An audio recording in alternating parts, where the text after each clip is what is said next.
lot of the news that came out of this past week of media days from coast to coast here.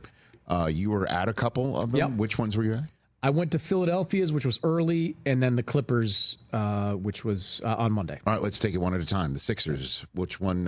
What did you take away from the Philadelphia 76ers? Anxiety. Oh, wow. There was a lot of anxiety. Maybe it was coming from me because, I flew in to New York and took the train down to Philadelphia. The second I landed in New York, I pulled up the old gambling app and I saw the Sixers 42.5 on the Sixers over under. Hammered that, Rich. Like that, I am all in. I was all in on the 76ers to get 48, 50 wins this season.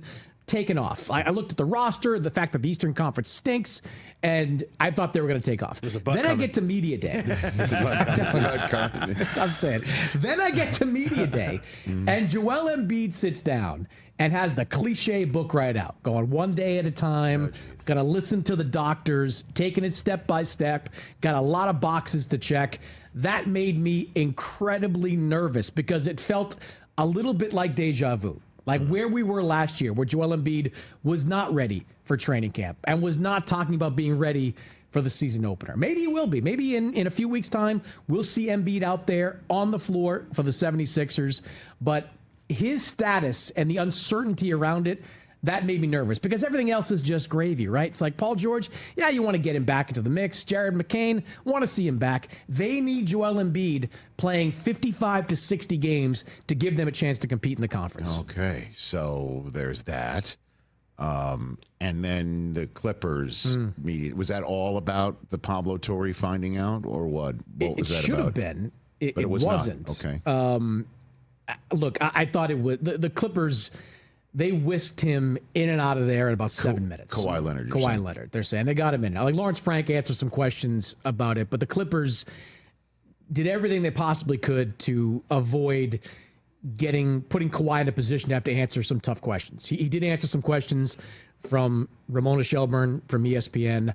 I was at the media day. I was trying to ask some of those questions. I was not given the opportunity to do so. Now, nobody cares how the media does its job, but I thought it was noteworthy that they were not calling on people that they knew were going to ask those particular types of questions. Because, look, there are a couple of, Kawhi, he's obviously decided that he's going to play the fake news angle, right? Like, this is a conspiracy theory. This is clickbait. He's going to say it's nothing. He called it old news. It's not old news. This is a alleged case of cap circumvention that could hurt the Clippers this season and cripple them for years to come if it turns out that they did this.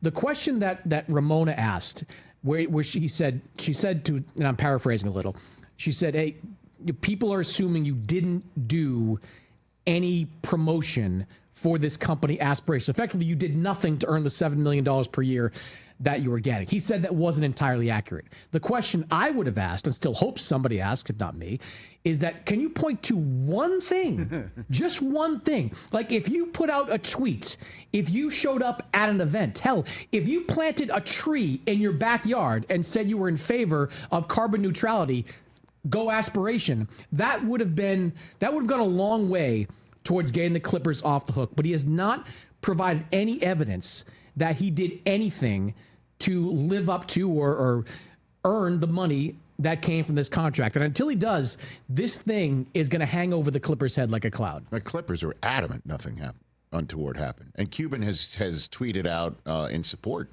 I don't know what he's doing. I don't know. I mean, Cuban it's not his team. I know that. And his point is I would love to point out that they cheated. I would love to, that would potentially look back and help the Mavericks. I don't know. I mean, that's been his approach that, that if they did anything untoward to any other franchise, including the one I used to own, he would want to point that out. Well, okay. I mean, when I talk to different ownership sources, yes, the thing I hear the most is that this could potentially open a Pandora's box because giving players extra benefits is not uncommon. It's just to the degree of the benefits. You give your star player access to your private jet to take him to Dubai, that could happen. You give your mansion in Palm Springs. I was making stuff up at this point, but you're given little things. What's made this story so big is the number attached to it, the $28 million that's attached to it. So there is definitely some anxiety amongst some owners in the NBA that if the NBA believes that the Clippers circumvented the salary cap and they come down on them hard, well, then you start looking around at other teams and other pieces. And look, Steve Ballmer, does he take this, if it does go that direction, does he take it lying down? Does he start fighting back and pointing fingers at other teams? Like, there is just a whole lot that could come from a conclusion drawn by the NBA that the Clippers did this. Hey, you made it all the way to the end. Thanks for that. Check us out every single day streaming live on Disney Plus and the ESPN app 12 to 3 Eastern.